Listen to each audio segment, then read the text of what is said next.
नमस्कार दोस्तों, मेरे YouTube चैनल ई टीचिंग गुरुकुल में आप सबका स्वागत है। मैटलैब ट्यूटोरियल के नेक्स्ट लेक्चर नंबर 4 में मैं जो नेक्स्ट टॉपिक्स जो है उसको मैं कवर कर रहा हूँ। इससे पहले 3 लेक्चर का जो है टॉपिक्स मैंने वीडियो बना के अपलोड कर चुका हूँ। उसको आप ऊपर आइकॉन्स जो आएंगे उसमें से भी आप रीड कर सकते हैं। तो अगर आपको जानना है कि इन्वायरमेंट कैसे काम करता है तो इससे प्रीवियस वीडियोस में देखिए। आज हम लोग थोड़ा सा नेक्स्ट स्टेज में चले जा रहे हैं, बेसिक सिंटेक्स क्या क्या यूज़ होते हैं। तो अगर इस वीडियो में यही जानकारी चाहिए कि मैटलैब प्रोग्रामिंग में क्या क्या चीज़ें इंपॉर्टेंट होती है, किस तरह से हम प्रोग्रामिंग स्टार्ट कर सकते हैं, तो इस वीडियो को लास्ट तक देखिएगा। कुछ प्रैक्टिकल हैंड्स ऑन भी करके मैं आपको दिखाऊँगा, चेक कराऊँगा। जो भी चीज़ें मैं यहाँ एक्सप्लेन करूँगा उसको मैं आपको रियल में करके भी दिखाऊँगा मैटलैब विंडोज़ में कि वो कैसे काम करता है। तो इस वीडियो को लास्ट तक देखिएगा। और वीडियो आपको पसंद आया तो लाइक कीजिएगा, शेयर कीजिएगा और मेरे YouTube चैनल को सब्सक्राइब करना नहीं भूलिएगा। YouTube चैनल का नाम नीचे दिया गया है, इसमें आप देख सकते हैं। और बेल आइकन्स को क्लिक करना नहीं भूलिएगा ताकि जो भी नेक्स्ट वीडियो आएंगे उसमें मैं आपको नोटिफिकेशन मिलते जाएगा जो नेक्स्ट लेक्चर आएंगे। क्योंकि जैसे जैसे मैं लेक्चर्स आगे बढ़ेंगे वैसे वैसे हमारा जो होता है सिंटेक्स जानने मिलेगा और प्रोग्रामिंग और अच्छे से समझ में आएगा। तो चलो लेट्स स्टार्ट दोस्तों, कैसे करते हैं। तो अभी जो हम लोग देख रहे हैं बेसिक सिंटेक्स या जो नॉर्मली हम लोग यूज़ करते हैं कोडिंग कर मतलब प्रोग्रामिंग करते समय।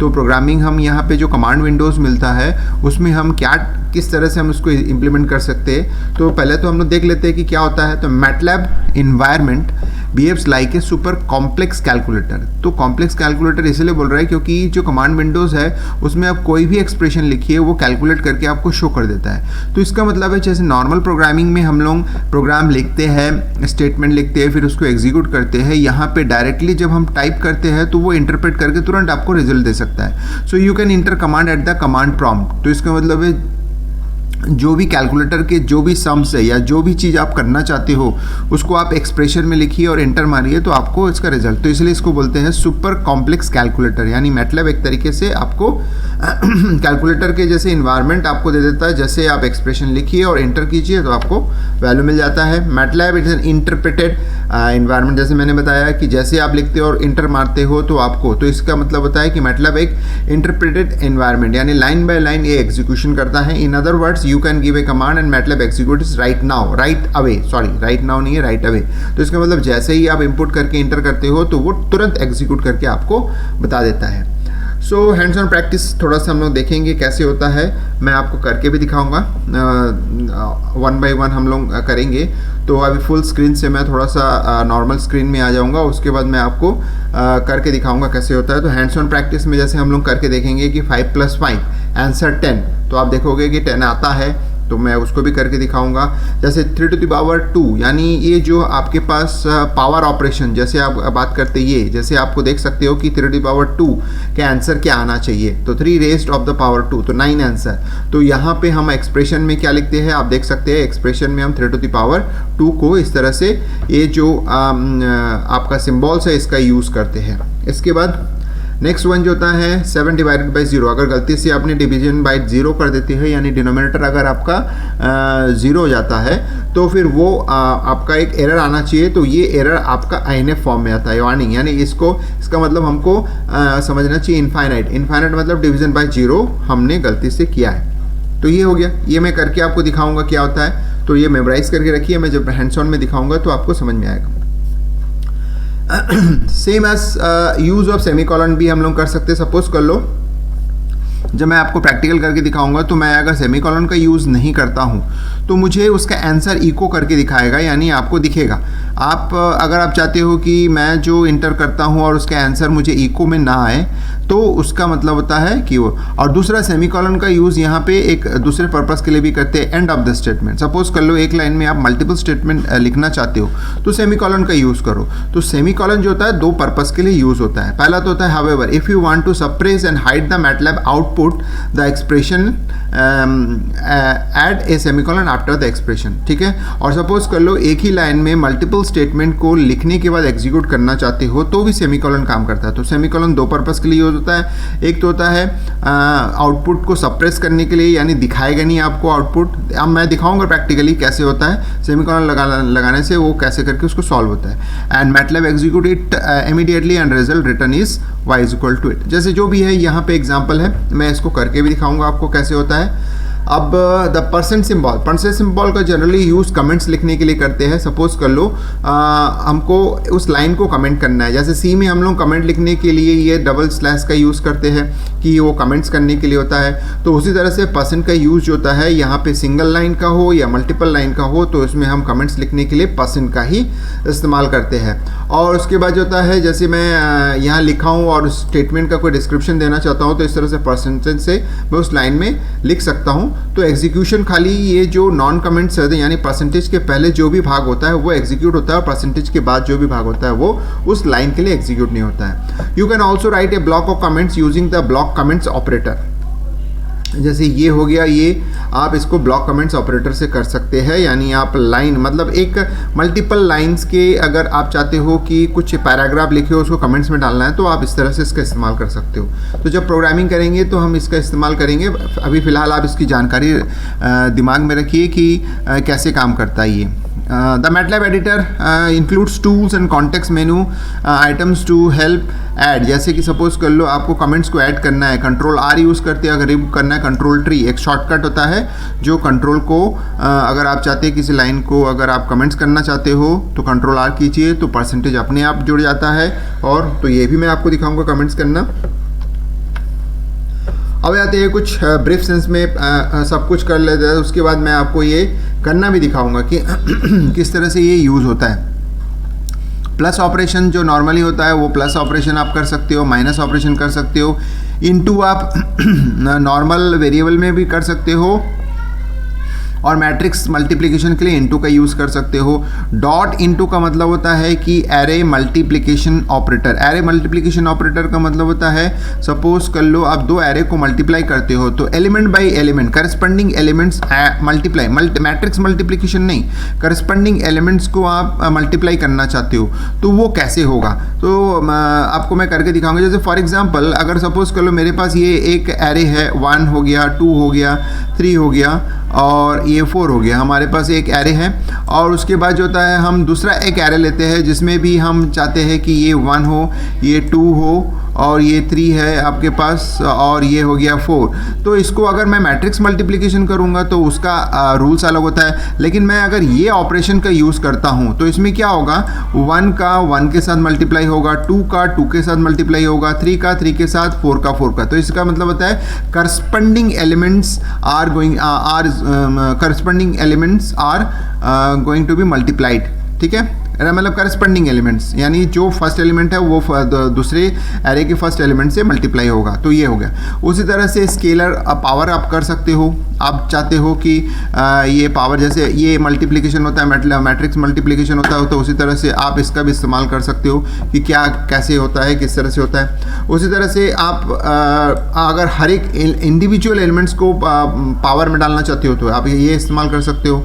ये हो गया लेफ्ट डिवीजन, और ये हो गया जनरली हम जो डिवीजन करते हैं इस डिवीजन का यूज़ करते हैं, लेकिन ये लेफ्ट डिवीजन का मतलब होता है, अब मैं आपको करके दिखाऊंगा किस तरह से होता है कि राइट वाला वैल्यू जो होता है लेफ्ट वाले वैल्यू से डिवाइड होता है। यानी उल्टा अगर हम लिखें सीधा लेकिन उल्टा काम करें तो वो हो कर सकते हो। ये भी वही होता है, एलिमेंट बाय एलिमेंट आप इसको लेफ्ट डिवीजन राइट डिवीजन। तो ये प्रैक्टिकल करके मैं आपको दिखाऊंगा तो और समझ में आ जाएगा।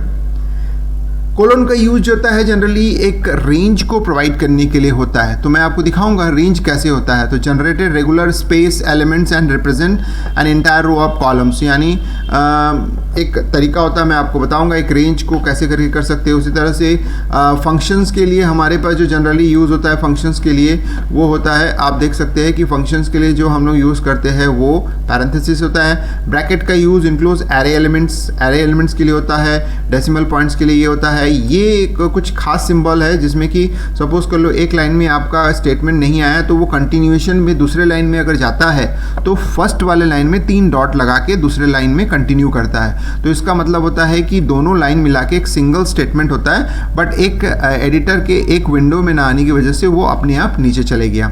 कॉमा ऑपरेशन जनरली सेपरेट करने के लिए होता है, जैसे स्टेटमेंट सेपरेट स्टेटमेंट होता है, जनरली एरे एलिमेंट्स को इनिशियलाइज करने के लिए होता है। सेमीकोलन के बारे में मैंने आपको बता दिया, परसेंट के बारे में मैंने आपको बता दिया, कमेंट्स के लिए होता है।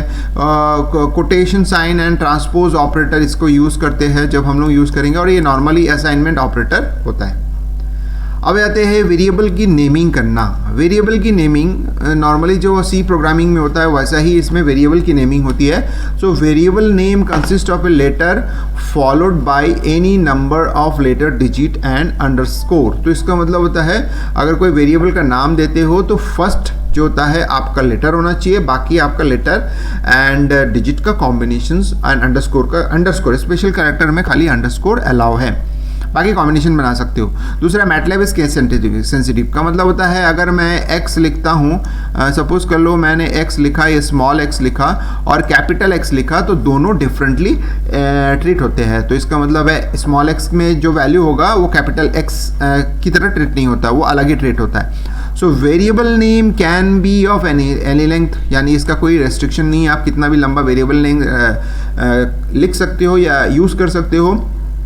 However, MATLAB uses only first n characters, यानी जो where n given by the function name, जो भी उसका MATLAB का जो फंक्शन नेम होता है उसमें आप कितना भी लंबा नाम लिख लो, लेकिन जो फंक्शन नेम में डिफाइन होता है कि इतने नंबर ऑफ कैरेक्टर तक को ही वो आइडेंटिफाई करेगा। बाकी कैरेक्टर भले ही आप यूज़ कर रहे हो, लिख रहे हो, मेंशन कर रहे हो, but it will not be included in execution.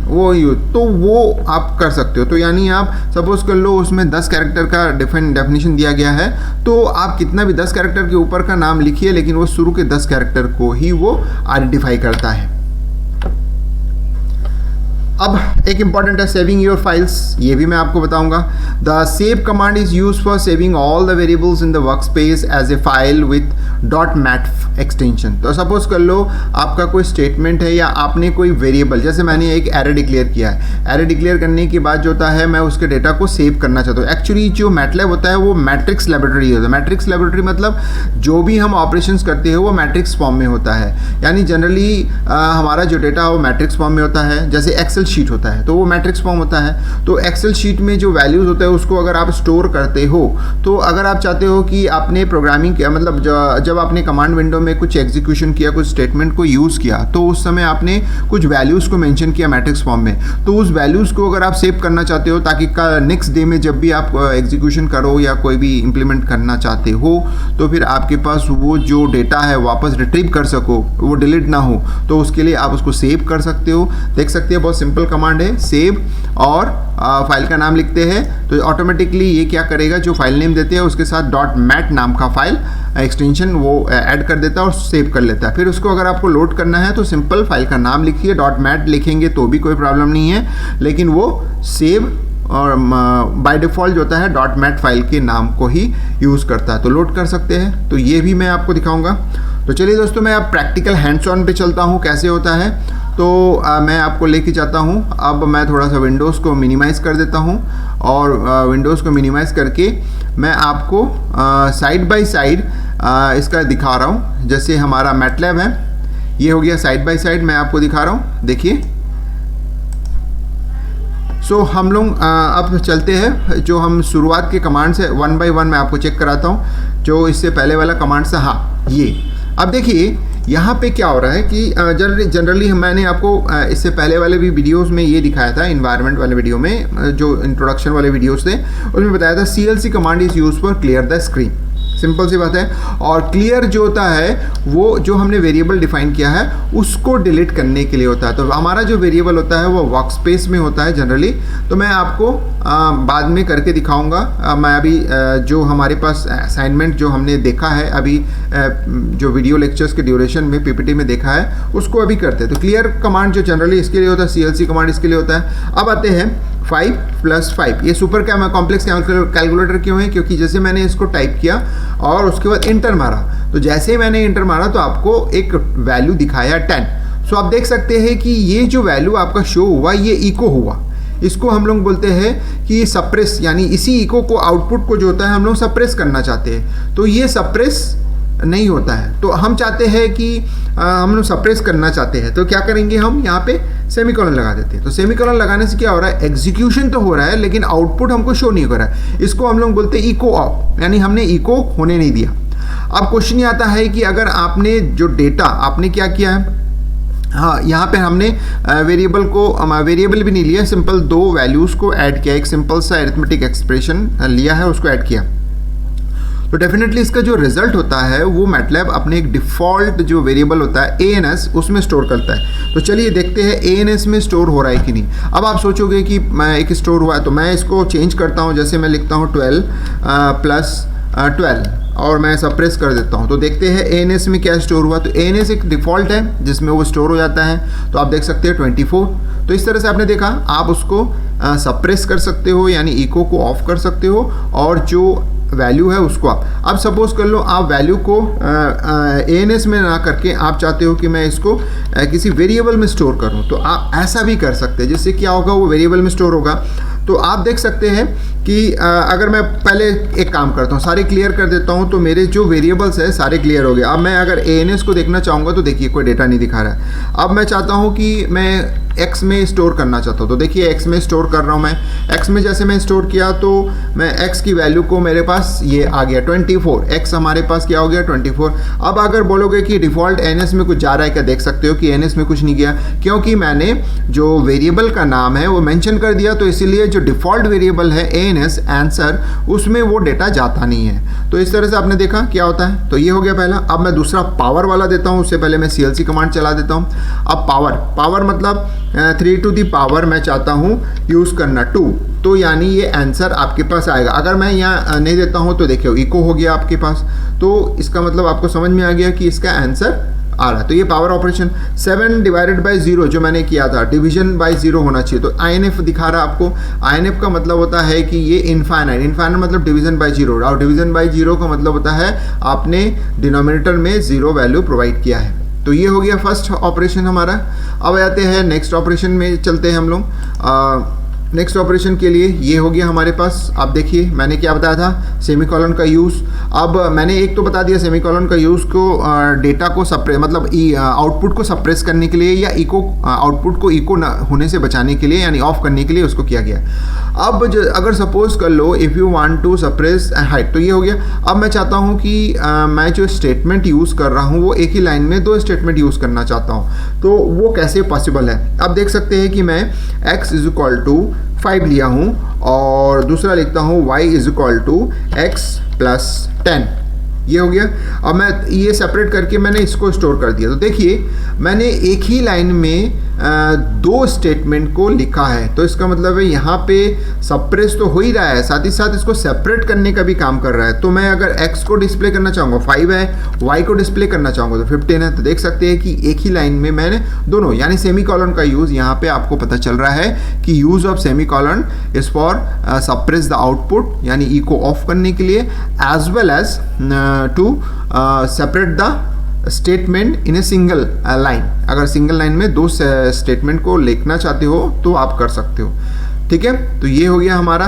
तो हमेशा याद रखिएगा कि यहाँ पे अगर मैं एक इंटरेस्टिंग से बात बता रहा हूँ, यहाँ पे जो लास्ट वाला सेमीकोलन है वो आउटपुट सप्रेस के लिए यूज़ हो जाता है, बाकी जो ये वाला है वो एक्चुअली स्टेटमेंट सेपरेटर की तरह ये यूज़ करता है। तो ये खास बात है जो मैं आपको बता रहा हूँ। तो इस तरह से जब अगर लास्ट वाला यूज़ नहीं करना चाहते हो, जैसे मैं आपको बता रहा हूँ, चलिए मैं इसको दिखा देता हूँ आपको।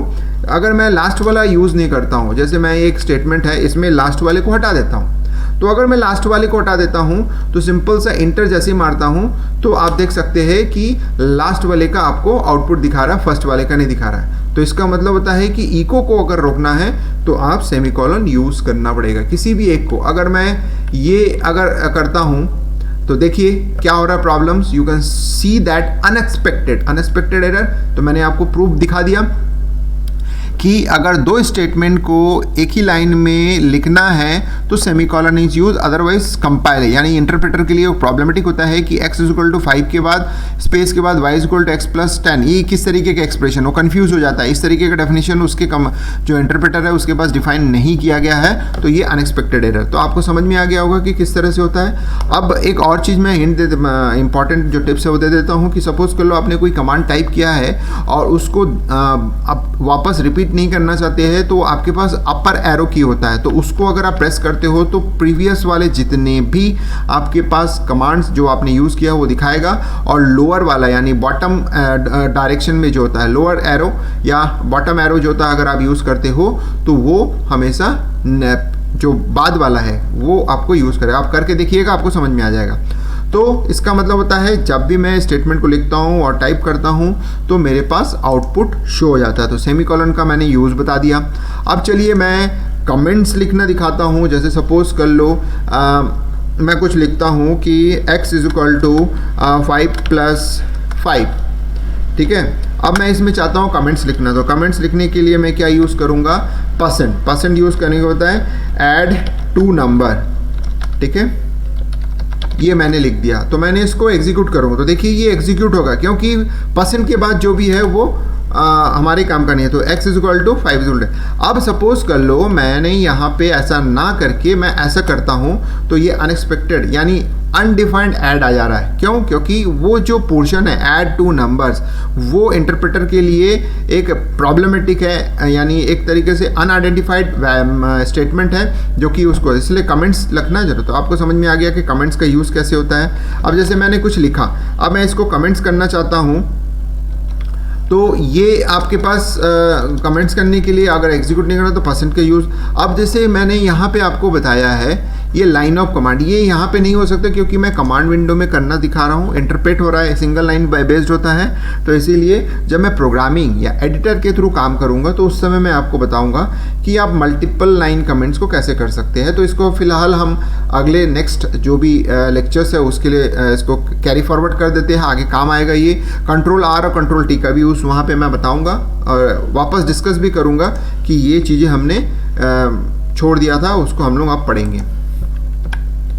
अब ये देखिए बहुत इंटरेस्टिंग सा, अब ऑपरेटर के बारे में है तो आप थोड़ा सा ध्यान देंगे कि कैसे होता है। तो मैं यहाँ पे आपको बता रहा हूँ प्लस यानी नॉर्मल एडिशन तो मैंने आपको बता। अब हम लोग देखेंगे जो ऑपरेशंस है, डिफरेंट ऑपरेशंस है वो मैट्रिक्स में कैसे परफॉर्म। नॉर्मली तो मैंने आपको प्लस करना बताया, सिमिलरली आप माइनस भी कर सकते हो, इंटू भी कर सकते हो, एलिमेंट सिंगल एलिमेंट्स में। आप अगर मल्टीपल एरे एलिमेंट्स में करना है तो उसके लिए सबसे पहले एरे डिक्लेयर करना जरूरी है। तो मैं यहाँ पे एरे डिक्लेरेशन करने का तरीका भी बता रहा हूँ। जैसे 1, 2 फर्स्ट, तो उसके बाद सेकेंड जो होता है 2, 1 ये हो गया हमारे पास। तो ये हमने x को डिफाइन किया, देख सकते हो x डिफाइन हो गया। अब y को मैं डिफाइन करना चाहता हूँ, सेम एज y को स्क्वायर ब्रैकेट यूज़ करना है, कर्ली ब्रेसेस यूज़ नहीं करना है आपको, ये देख सकते हैं यहाँ पे। और सेम एज मैं ये 1, 2 कर देता हूँ। तो ये हमारे पास दो एलिमेंट्स हो गए। अब मैं CLC करके आपको पता चल गया दो एलिमेंट्स क्या है। अब मैं ऐड करना चाहता हूँ तो x + y मैं सिंपल करूँगा तो दोनों ऐड हो जाएंगे, यानी x का एलिमेंट्स एंड y का एलिमेंट्स जो होता है आपस में ऐड करके वो शो करेगा। तो मैं आपको दिखा देता हूँ x का एलिमेंट्स क्या था और y का एलिमेंट्स क्या था। आप देख सकते हैं x और y का एलिमेंट्स आपस में मल्टीप्लाई होता है और प्लस होता है, उसके बाद वो शो हो रहा है। अब इसी तरह से मैं आपको मल्टीप्लिकेशन माइनस भी करूँगा तो सेम एज आएगा, कोई प्रॉब्लम नहीं है। मल्टीप्लिकेशन करना चाहता हूँ x इंटू वाई करना चाहता हूँ तो ये जो एक्चुअल मैट्रिक्स मल्टीप्लिकेशन है वो परफॉर्म करेगा, यानी first row first column, first row second column आपस में मल्टीप्लाई करके ऐड करके जो एक्चुअल मैट्रिक्स मल्टीप्लिकेशन है वो शो करेगा। अब अगर आप ये मैं बताता हूँ कि डॉट एस्ट्रिक का क्या यूज़ है, मैंने पहले भी बताया था कि वह एलिमेंट करस्पेंडिंग एलिमेंट्स को मल्टीप्लाई करता है। तो इसको मैं CLC कर देता हूँ, x को शो करता हूँ, y को शो करता हूँ। अब मैं करता हूँ x डॉट एस्ट्रिक y ये करता हूँ, तो ये करस्पेंडिंग एलिमेंट्स, यानी अगर हम देखेंगे तो ये जो फर्स्ट एलिमेंट है ये फर्स्ट एलिमेंट का फर्स्ट एलिमेंट के साथ मल्टीप्लाई होगा, सेकंड एलिमेंट का सेकंड एलिमेंट के साथ मल्टीप्लाई होगा। तो आंसर हमारे पास वैसा आना चाहिए। तो हम लोग देखते हैं कि हमारे पास जो आंसर है वो कैसे आ रहा है, चेक करते हैं। तो देखिए हमारे पास आंसर अगर मैं दिखाना चाहूँगा तो आप देख सकते हो कि हमारे पास जो आंसर है वो आपके पास आया है ये 1 × 4 और 2, यानी अगर आप करस्पॉन्डिंग एलिमेंट्स को मल्टीप्लाई करते हो तो ये दिखेगा आपको। सिमिलरली आप अगर ये देखना चाहते हैं कि डिवीजन करना है, जैसे कि मैं इंडिविजुअल पावर को यूज़ करना चाहता हूँ। इंडिविजुअल पावर मतलब x हमारे पास ये है, x के पावर में अगर मैं 2 करना चाहता हूँ तो ये क्या हो रहा है, तो ये पावर ऑपरेशन परफॉर्म कर रहा है। यानी ये जो एक पावर ऑपरेशन होता है scalar and matrix exponentiation operation होता है, वो एक कैलकुलेशन होता है जिसमें ये वैल्यू आता है। अब मैं चाहता हूँ कि इंडिविजुअल एलिमेंट्स को पावर में कन्वर्ट करना है, यानी के पावर में, जैसे कि 1 यहाँ पे अगर हम बात करते हैं 1 to the power 2, 2 to the power 2, 3, 2 to the power 2 और ऐसा करके आए, तो उसके लिए मैं एक ऑपरेशन करूँगा। इसमें क्या करूँगा, सिंपल डॉट लगा दूंगा, तो ये इंडिविजुअल जो होता है वो काम करेगा। देख सकते हैं आप कि इंडिविजुअल पावर सिस्टम पे काम कर रहा है। उसी तरह से मैं आपको बताऊंगा लेफ्ट डिवीजन, जैसे कि मैं अगर इसको 2 से डिवाइड करता हूं तो आप देख सकते हैं ये आंसर आपको मिल रहा है। क्यों? क्योंकि x की वैल्यू आपको पता है, ये डिवाइडेड बाई करेंगे तो डेसिमल में तो ऑटोमेटिकली ये अपने आप को कन्वर्ट भी करते। देखिए मैं इनिशियली x की वैल्यू को इंटीजर डिफाइन किया था, उसके बाद डिवीजन बाय 2 कर रहा हूँ, तो ये ऑटोमेटिकली जो डेसिमल वैल्यूज़ है उसको यूज़ करने लगता है। यानी ये टाइप कास्टिंग ऑटोमेटिक करता है अपने आप में। अब इसी का ही अगर मैं वो यूज़ करना चाहता हूँ उल्टा, अगर मैं चाहता हूँ कि मैं ये नहीं चाहता हूँ, जैसे मैं 2 डिवाइडेड बाई करूँगा तो ये प्रॉब्लमेटिक होगा, तो मैं एक करूँगा 2 डिवाइडेड बाई x। तो यानी मैंने जो अभी ऊपर ऑपरेशन किया है इसको मैं अगर दूसरे साइड के ऑपरेटर से, जिसको बोलते हैं लेफ्ट डिवीजन, इसके थ्रू करूँगा तो रिजल्ट विल बी सेम। तो इसका मतलब होता है यूज़ करने के तरीके के ऊपर है। हम लोग जनरली जो होता है जो राइट डिवीजन ऑपरेटर है उसका यूज़ करते हैं, तो उसी का यूज़ कीजिए। अगर आप उल्टा करते हो तो चीज़ें वही होती है, करने का तरीका वो। अब इंडिविजुअल एलिमेंट्स को अगर आप जैसे कि array right division operator, individual elements को यहाँ पे हमने जैसे किया है, तो उसी तरह से मैं ये वाला यूज़ करता हूँ डॉट। तो इसका आंसर देखिए, इंडिविजुअल एलिमेंट्स में डिवीजन हो रहा है। अब अगर 2 मैट्रिक्स को करना, यहाँ तो क्या हो रहा है, एक ही एलिमेंट सभी से डिवाइड हो रहा है। अब मैं ये वाला यूज़ करता हूँ, तो देखिए तो यहाँ पे क्या हो रहा है, जो करस्पॉन्डिंग एलिमेंट्स हैं x एंड y का, वो आपस में डिवाइड हो रहा है। यानी फर्स्ट एलिमेंट x का, फर्स्ट एलिमेंट y का डिवाइड हो रहा है। यानी x जो होता है न्यूमरेटर होता है और y का जो वैल्यू है वो डिनोमिनेटर की तरह काम करके वो डिवीजन कर रहा है। तो इस तरह से हमने देखा कि डिवीजन कैसे होता है, आप करके देख सकते हो। अब जैसे कोलोन भी है, तो आप चलिए हम लोग कोलोन को देखते हैं, कोलोन कैसे काम करता है। कोलोन के लिए एक रेंज होता है, जैसे रेंज में अगर सपोज कर लो ऐसा करके लिखता हूँ तो ऑटोमेटिकली वो 1 to आपके पास शो कर देगा। उस तरह से अगर मैं रेंज करता हूँ 100, आप देख सकते हैं तो 100 वैल्यूज़ को शो कर देगा।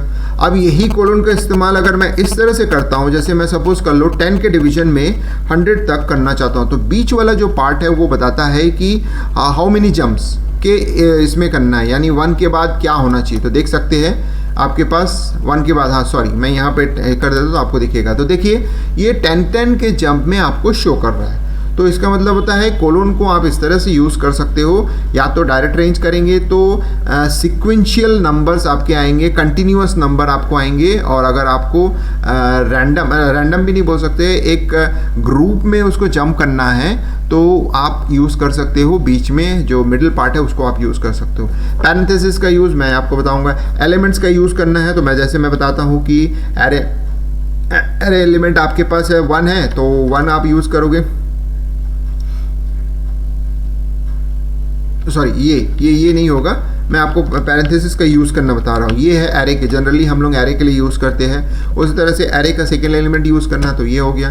तो ये एरे के एलिमेंट्स को यूज़ करने के लिए जनरली हम क्या करते हैं, एरे जो इंडेक्स या एरे के इंडेक्सेस या एरे का जो इंडेक्स नंबर है उसको बताने के लिए हम लोग उसका यूज़ करते हैं। एरे एलिमेंट्स को इनक्लोजर एरे एलिमेंट्स, यानी जैसे मैंने आपको बताया कि x को डिफाइन करने के लिए मैंने आपको बताया था, x को डिफाइन करने के लिए आपको दिखा रहा हूँ एक हमने, हाँ ये आप देख सकते हो कि मैंने यहाँ पे एरे को डिक्लेयर करने के लिए स्क्वायर ब्रैकेट का यूज़ किया था। तो ये स्क्वायर ब्रैकेट का यूज़ जनरली एरे के डिक्लेरेशन के लिए होता है। इंडाइसेस का यूज़ करना है यानी एरे के एलिमेंट को यूज़ करना है तो आप स्मॉल ब्रैकेट का यूज़ करेंगे।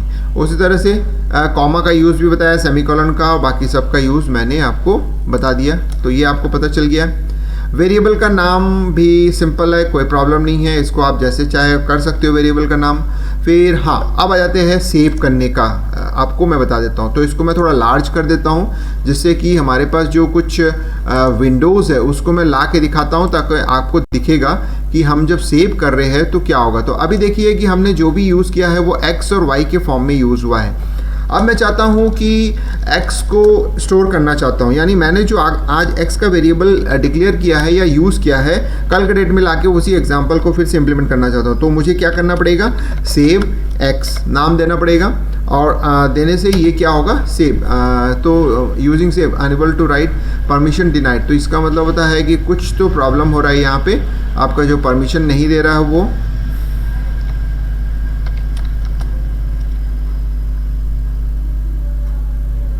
तो यहाँ परमिशन डिनाइड कर रहा है, तो कुछ टेक्निकल प्रॉब्लम है। तो मैं नेक्स्ट वीडियो लेक्चर में इसको आपको बता दूंगा किस तरह से होता है, क्योंकि यहाँ कुछ टेक्निकल इशू आ गया। तो stay tune on the next video, जिसमें मैं आपको ये चीज़ों से बारे में बताते हुए फिर मैं नेक्स्ट आगे इसका कंटिन्यूएशन में नेक्स्ट लेक्चर करूंगा। तो चलिए दोस्तों, इस वीडियो को लास्ट तक देखने के लिए धन्यवाद। अगर ये वीडियो आपको अच्छा लगा और कुछ इंटरेस्ट आया तो कमेंट्स कीजिएगा, लाइक्स ज़रूर कीजिएगा, और मेरे यूट्यूब चैनल को सब्सक्राइब करना नहीं भूलिएगा, और ज़्यादा से ज़्यादा शेयर कीजिए कि मेरे यूट्यूब चैनल को सब्सक्राइब करें, और बेल आइकॉन्स को प्रेस करना नहीं भूलिएगा ताकि जो भी नेक्स्ट लेक्चर आएगा तो उसका नोटिफिकेशन आपको मिलते रहे। तो वंस अगेन दोस्तों, इस वीडियो को लास्ट तक देखने के लिए धन्यवाद।